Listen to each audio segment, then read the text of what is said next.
Баршаңызға сәлем. Бүгін біз сіздермен өте пайдалы, дәмді және табиғи ашарлы маш көже дайындаймыз.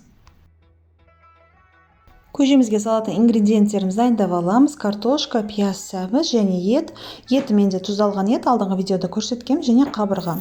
Маш 150 грамм машты тазалап аламыз. Міндетті түрде кейіннен мұздай сумен жуып дайындап қоямыз. Қазанымыздың астына 90 мл бір ожау май құйдым. Және осындай пиязымызды ұсақтап тураймыз.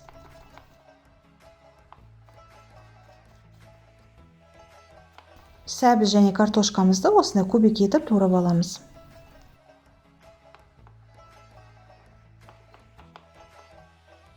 Етті өз қалауларыңызша кессеңіздер болады, турасаңыздар болады. Мен осылай кішілеу етіп туралғанды ұнатамын және көжемізде әдемі болып тұрады.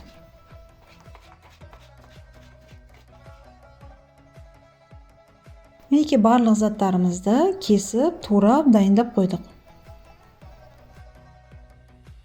Қазанымызда осындай майымыз қызыды, заттарымыз турап болғанға дейін пиязымызды салып, 1 минут шамасында қуырамыз.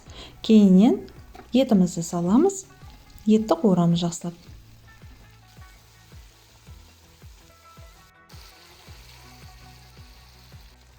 Ет пен пиязымызды әдемілеп қуырып алдық. Кейіннен осындай сәбізімізді саламыз.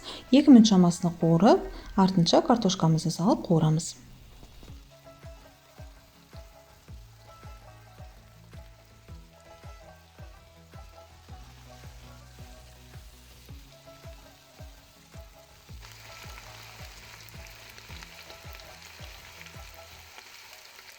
Картошканы салған соң 1-2 минут шамасында қуырып алдым, және менде үйдің томаты, үйдікі болғандықтан шамалы сұйықтау 7-8 қасық қостым.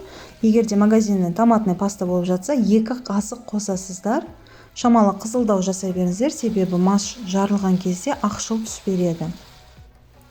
Осылай 1-2 минут қуырып алдық, және үстінен міндетті түрде мұздай су құямыз. Машымызды міндетті түрде мұздай суға салу қажет. Егерде ыстық су қойып қойсаңыздар, немесе ыстық суға салсақ, машымыз қатып, пісу өте ұзақ болып піседі.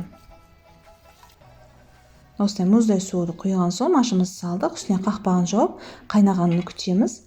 Мінекей менде қайнап шықты. Қайнаған соң отты орташаға қойып, қақпағын жауып, тура 40 минут қайнаттым мен.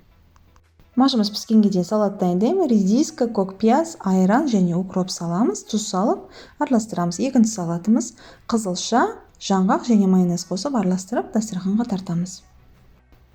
Сорпамыз туры менде 40 минут қайнады. Сол сәтте машымыз жарылды, сорпамыз шамалы ағарды байқасаңыздар.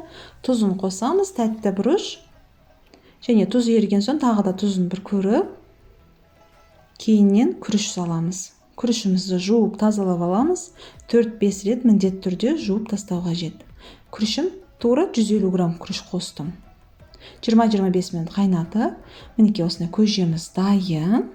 Осындай ыстық кезінде кеселерге құйып, дастарханға тартамыз.